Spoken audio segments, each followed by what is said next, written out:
Okay guys, another little video for you.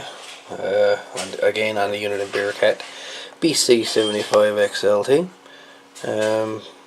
Video you might have the scanner and you're not sure if certain buttons are working, or say all your numbers and labeling's all gone off your buttons and you want to make sure what was what on your front display, and you want to actually test your buttons. There are ways of doing that, and basically you just hit your 6 button, your hold button, turn around, and you'll get an LCD test.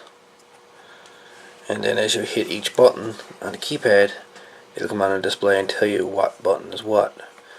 So right now you want to hit the light button, the display will light up. Hit it again, right? You hit your hold button, it says hold.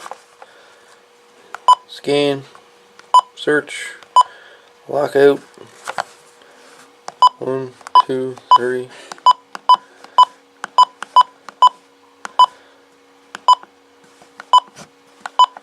So it tells you want to check your keypad, make sure your keypad's working, LCD display and everything.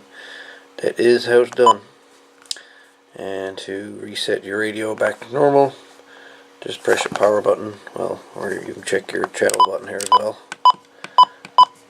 Right. Tell you that your encoder is working right. And to reset your scanner back to normal, just turn off the scanner, turn it back on, and away she goes. Alright, another little tidbit for you.